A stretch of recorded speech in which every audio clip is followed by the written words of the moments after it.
你看看这个 A 面，再看看这块搭载16寸官方标 3K 120Hz 的窄边框 OLED 屏幕，表面覆盖的还是质感大跃进的玻璃材料。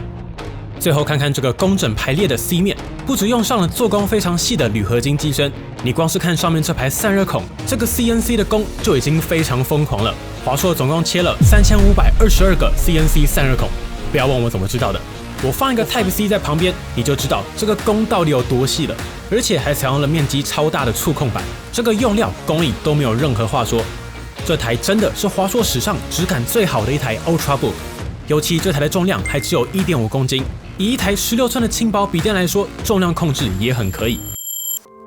嗨，欢迎回来，我是栗子。这台的另一大重点就是在如此轻薄的前提之下，华硕居然还塞进了一颗 AMD Ryzen AI9 HX 370的新世代 AI 处理器，甚至标配了32GB 的 RAM， 所以 ZenBook S16 也是 AI PC 的一员，并且同样内建了专为 AI 而生的 NPU 处理器。光是这颗 NPU 就可以提供最高50 TOPS 的算力，所以要把这头猛兽塞进如此轻薄的机身内。为此，我们开场就直接拆开看内部。你看看，这是什么东西？没错，你没看错，华硕这次居然直接帮 ZenBook S16 定制了专属的超薄 VC 均温板，这真的是用心啦。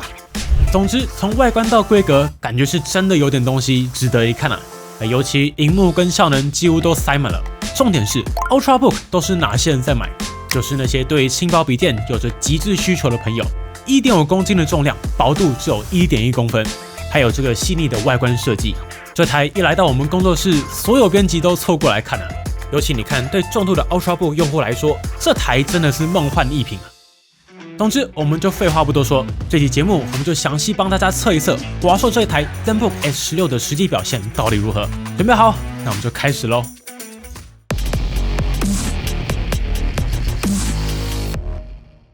首先，我们还先从外观看起，但是我不废话，讲重点就好。今年的 ASUS ZenBook S16， 其中一个亮点就是外观设计。前面已经大致带大家看过每一面，真的就是简练、工整、大方，没有多余的设计，上得了重要商务场合，也适合日常工作、娱乐使用。尤其 A 面采用一种全新的材料，华硕叫做高科技陶瓷铝合金 Ceraluminum。根据华硕介绍，这个材料的特性就是可以在提升硬度的同时做到超薄设计。我们手上的暖徐白版本，视觉上更像是质感很好的浅色水泥灰，但在触感上反而是介于金属的冰冷到陶瓷的温润之间。然后再搭配上华硕经典的 A 字亮面线条，右上角印着 ASUS ZenBook 的小标，这种简约干净的 A 面一看就知道这台笔电肯定有来头。并且不止 A 面 ，B 面华硕也换上了整块的亮面玻璃设计，完全没有塑胶框架。我们这边对比一下一般塑胶框架的笔电。用整块玻璃就是美，不用多说，并且受益于玻璃材质，这台在抗反射涂层上也可以做得更好，对比覆盖塑胶亮面的机种有着肉眼可见的差距。而在重量上，帮你实测 ZenBook S16 单机大约 1.51 公斤。重点，这次的原厂充电器也是直接换上小体积的充电器 ，USB-C 线材也是分离设计，这个好评。所以加上这颗65瓦的充电器，整组也只要 1.69 公斤。以16寸并且采用大量铝合金的机种来说，重量控制很可以。实测上盖可以单手开合，最大140度左右的开合角度。另外，这台的结构强度也很好，实际按压 C 面不会松垮垮，没有为了轻薄牺牲强度，并且 coating 做得很好，又是白色机身，所以几乎看不到手汗脏污。不过，我觉得身为一台 Ultrabook， 不只要看轻薄。这台我自己给好评的反而是 I/O 接孔，华硕几乎没有妥协啊。左侧配置了包括一个 HDMI 2.1 的接孔，18GB/s 的版本，也就是最高可以输出 4K 60或是 8K 30的画面。接着是两个支援 USB 4的 Type C 接孔，两个孔都可以达到最高 40GB/s 的高速传输，也都支援影像输出以及 PD 充电。经过我们实测，最高支援60瓦的 PD 快充协议，可以达到峰值大约62瓦的快充瓦数。还有一个 3.5mm 的音讯接孔，而在右侧则是配有一个 USB 3.2 Gen 2的 USB-A 接孔。接下来就是惊喜中的惊喜啦 ，ZenBook S16 居然塞了一个全尺寸的读卡机，这个真的要给 PM 和 RD 加鸡腿。各位创作者、摄影师们，如果你在找轻薄外出的影像工作机，这台有全尺寸的 SD 卡呀，不要错过。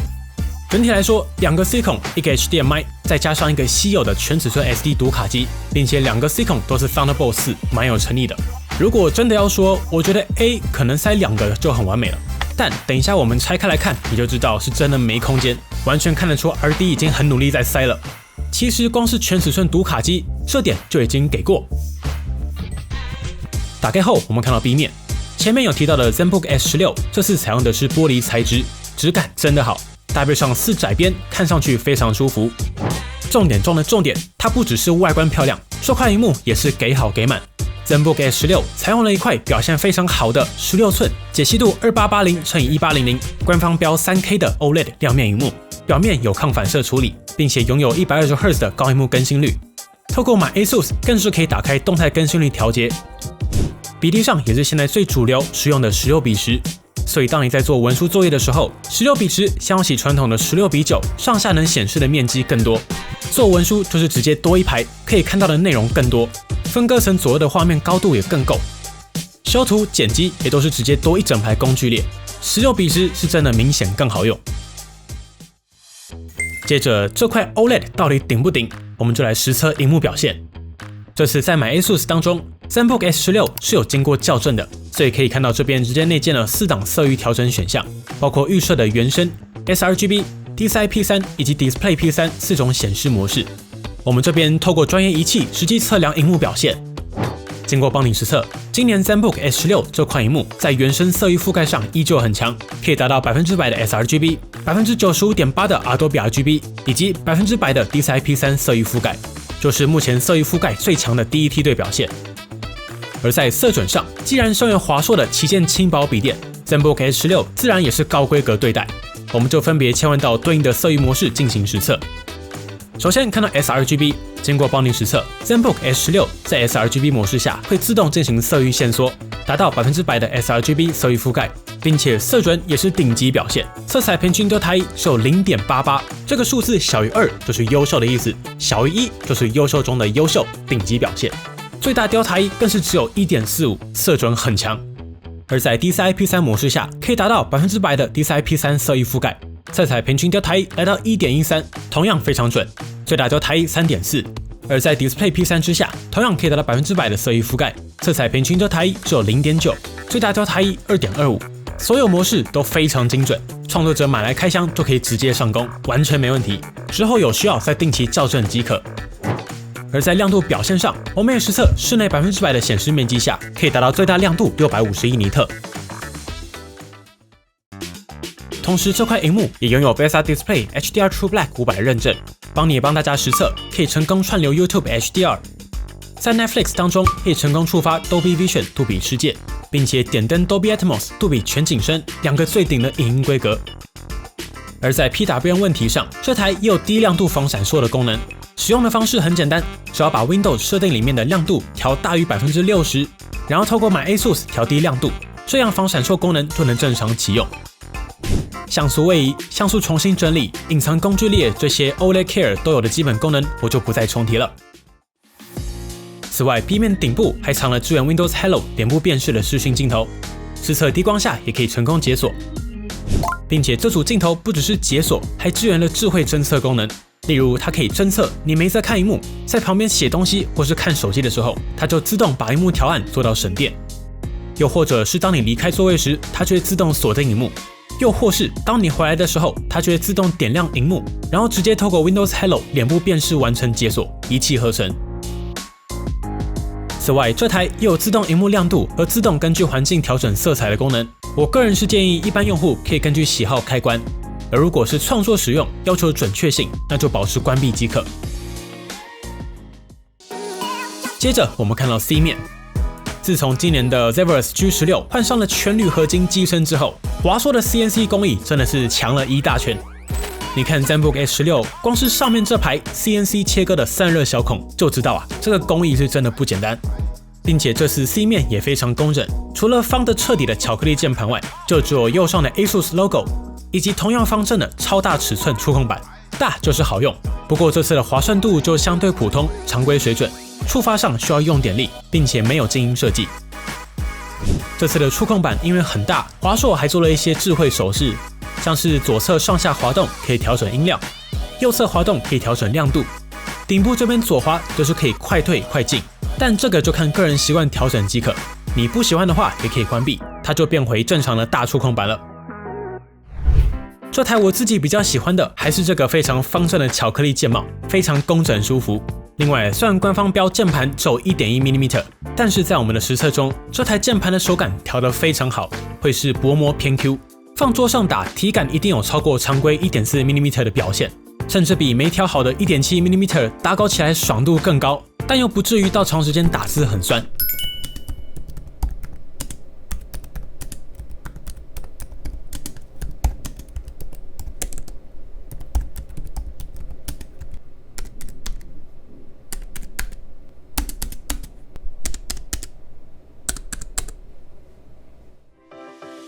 不过这次搭配的就是半高的方向键，也没有数字键，但是顶部有快速关闭麦克风的快捷键。这次也有快速关闭相机的按键，这个好评，非常实用。这里也有买 ASUS 的快捷按键。另外，身为 AIPC 的一员，这台当然也有 Copilot 快捷按键。这台用的就是白色背光，亮度非常足够，但偏冷，感觉华硕可以再调一下色温，一体性会更好。接着我们就废话不多说，直接进入到效能测试吧。这次帮你测试的是 ASUS ZenBook S16 的顶规版本，主要就是针对极致 Ultrabook 需求，但又需要瞬间 CPU 效能的高阶用户，像是重度文书或说影像处理需求定位的朋友。我们手上的版本是搭载全新 AIPC 世代的 AMD Ryzen AI9 HX 370，采用全新4个 Zen 5加8个 Zen 5C， 组成12核心24直营序的架构，并且是以台积电4奈米 FinFET 供应所打造。以影像处理来说，这颗 CPU 完全没问题。这台没有独显，所以就是 AMD Radeon 890M 内显。搭上这颗内显，或许不止修图，日常玩个游戏也可以期待一下哦。接着，我们直接把 ZenBook S16 拆开来，带大家看内部。首先，这个地面依旧是非常工整，采用2种长度，总共11颗的 T5 螺丝固定。打开来后，首先映入眼帘的就是 ZenBook S16 的内部，几乎是完全塞好塞满了。好，我们就一个一个来看。首先，这是最值得一提的地方，就是华硕在 ZenBook S16 上定制了一块专属的超薄 VC 均温板，几乎把所有的主要元件都覆盖住了，搭配上左右2组一大一小的超薄风扇带动气流。另外，为了把散热表现拉到最大，华硕在地面对应 VC 的位置也加上了石墨烯散热片，让地面也可以成为散热设计的一部分。ZenBook S16 采用上下进气、向后排气的设计，所以可以看到 C 面超细的开孔是为了散热所开的，而不是喇叭开孔啊。喇叭放在下方左右2侧，并且这个喇叭的面积非常可观，用看的就知道外放表现应该是可以期待的。不过，虽然以轻薄笔电来说，用上 VC 非常豪华，但是理性来看，这个超薄的设计之下，再怎么撑，以官方数据来看，ZenBook S16 也就是设定在28瓦的 TDP， 并非效能取向的定位。这些散热用料更多的还是为了体验，像是不要发烫，风扇尽力不转，达成静音所存在的。最后，你看到这一大片的超薄电池，华硕直接塞满了78瓦时的大电池。所以在实际体验之下 ，ZenBook S16 有2点非常值得一提，也就是续航力以及噪音控制，这2个指标上都非常优秀。以续航力来说 ，ZenBook S16 最大的优势就是这一块塞好塞满的78瓦时大电池，在 PCMark 10现在办公的电池续航力测试中，最终拿下11小时57分的成绩，有着非常强的续航表现，也是今年我们测过续航最好的16寸轻薄笔电，没有之一。所以以实际体验来说，我们分成2种用户情境。第一种，纯文书追求最大续航。我们实测将 Windows 设定在最佳电源效率，并且风扇模式选择静音，萤幕更新率强制120Hz 之下，纯文书听音乐要达到8-9小时以上的实际使用时间，非常简单。我自己有一天实际使用了10个小时以上，还有15%的电力。所以如果是断断续续使用，不带充电器1天完全有可能。不过要注意哦，在这个设定之下，效能档位只适合纯文书。第二种，如果是重度文书，想要用的比较舒服流畅的朋友，以我自己来说，至少就是4个 Word， 1个 Excel， 然后直接用 YouTube 播音乐，通讯软体 Line、Messenger、Telegram 3个全开，然后 Facebook、Edge 10几个网页都开着，更新率同样是强制120Hz， 再把效能模式放开，设定在均衡档位，风扇选择标准。但是火力全开的文书作业，在这种 loading 之下，保守抓都可以达到7-8小时以上的表现。这台的续航我是真的很放心啊，以轻薄文书来说，很舒服的一台机器。另一个亮点是噪音控制，这台的风扇几乎无感，就算你选到全转模式，然后跑 3D Mark 压力测试，最大音量也就是跟环境噪音差不多，因为最大 TDP 也就是28瓦，然后 CD 两面都是全金属，有 VC 加持，散热压力不是很大，所以这台最热就是你选择最佳效能，然后风扇选效能玩游戏之下，也就是上面这一条和地面会热，整机真的顶多保持温温的。而如果你是日常文书，你选择均衡效能标准风扇档位，你是很难听到风扇转起来的。可以看到它常常保持在0 RPM， 风扇根本没在转。所以这台的使用体验是真的好，适合像是编辑、影像处理、商务这类族群使用。高续航力、安静两个指标都是第一梯队的表现。如果是追求效能的朋友，这台就真的不是这种取向。因为我们从内部看 ，ZenBook S16 不只是横向空间几乎塞满，厚度也没留下更多空间了，所以可以看到记忆体和网卡没有意外都是 onboard 的设计啊。反正我拿了一条 SODIMM 在那边比划，确定是绝对塞不下的。这台采用的是 LPDDR5X 7500 MHz， 总共32GB 的 RAM， 给好给满。储存空间部分搭配三星的 1TB M.2 PCIe 4.0 SSD， 预设就盖上散热片和导热贴片。实测循序读写分别落在5046以及3801 Mbps， 表现 OK。网卡部分则是联发科的 MT7925， 也就是支援 WiFi 7的网卡。在我们的测试中，也可以看到可以成功连上 802.11b1， 也就是 WiFi 7的网路，也可以连上6 GHz 的频段 ，MLO、Multi-RU 这些 WiFi 7世代的功能也是全部支援。啊，对了，一个很小的地方，这次华硕的 I/O 小板居然换成了 BTB。另外，身为 AMD 加 AI PC 处理器的一份子 ，ZenBook S16 同样内建了专为 AI 运算而生的 NPU 处理器。你看，系统管理员这边就可以看到 NPU 的栏位。根据 AMD 的官方数据，这颗 NPU 最高可以提供50 TOPS 的算力，全平台就是可以提供80 TOPS 的算力。而说到 AMD Ryzen， 那就不得不提 AMD 一直以来在游戏最佳化上有 buff 加成的内显。今年的 Ryzen AI9 HX 370处理器同样搭载了 Radeon 890M 内显。我们这边也简单实测 ，ZenBook S16 这颗 Radeon 890M 内显实测在 3D Mark TimeSpy 当中拿下2369分，大概是 Airline 的 X1 Extreme 满瓦之下84%的表现。因为本来就是轻薄笔电，受限于28瓦的 TDP， 就更不用跟新一代的 Arc 内显比了。此外，在 Cinebench R23 当中 ，ZenBook S16 也拿下了单核1891，多核16131分的表现。以 Ultrabook 来说，表现很好，但如果是跟满血的 Ryzen AI9 相比，大约是95成的单核以及7成多核的峰值表现。所以在进入游戏测试之前，我们应该可以预期 ZenBook S16 在 AMD 加成之下，应该是可以跑大部分主流游戏 1080p 低画质，而在专业软体上，就是水准上的表现，应该没有意外的惊喜。首先来测主流游戏《英雄联盟》，在 1080p 中画质当中 ，ZenBook S16 可以达到平均235帧的表现。看来2024拿轻薄笔电打 low 是真的没什么压力啦。28瓦 TDP 征服 low， 那我们就直接把强度拉到3A。首先来测经典3A 古墓骑兵暗影，在 1080p 低画质可以稳定在平均65帧以上的表现，非常可玩。最后我们也把强度拉高3个级距，直接测 Cyberpunk 2077 Full HD 低画质，并且开启 FSR 效能档位，大约可以达到平均64.23帧，已经达到顺跑的表现啊！这真的没想到 Ultrabook 居然也可以跑2077啊！重点，虽然 ZenBook S16 只有28瓦的 TDP， 但我们测的这3款游戏在28瓦之下，居然全面超越满血版的 Intel Arc 内显，这个 AMD 的加持是真的存在。不过还是要讲清楚，这是一台轻薄笔电，如果真的是游戏需求的朋友，还是善有独显效能的笔电才是上策。这边会说的表现不错，还是以 Ultrabook 来说，并且别忘了，这是在 1080p 低画质下的表现，大概就是能玩的表现。内显效能在轻薄笔电上，主要还是用在创作软体，像是 Photoshop、Illustrator 这些基本的影像处理软体，实测效能选择均衡、风扇标准之下，都可以稳稳的流畅运行。就算 loading 比较重，选择最佳效能就没有太大问题了。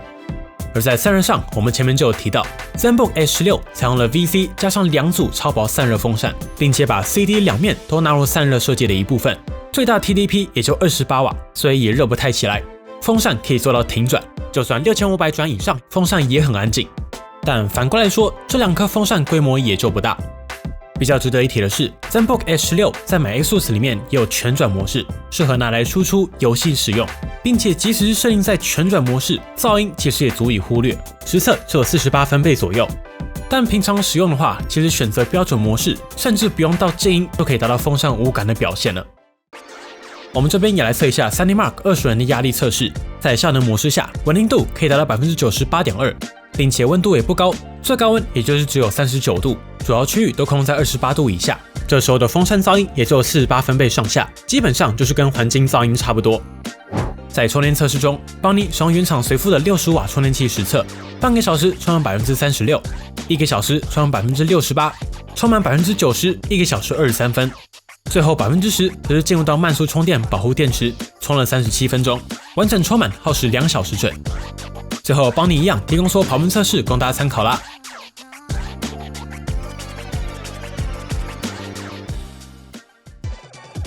而在内建的外放喇叭上，这台拥有 Harman Kardon 认证的6颗扬声器，规模非常庞大，同时也拥有 Dolby Atmos 认证，用料上也是目前市场上配置前段的表现。华硕这2年真的都蛮重视音效的，尤其在高阶机种上用料不手软啊。不过这台同样是向下反弹的喇叭设计，并非正面直出。我们实测最大音量大概落在80分贝左右，实际的声音表现，以下帮你提供一段实测供大家参考。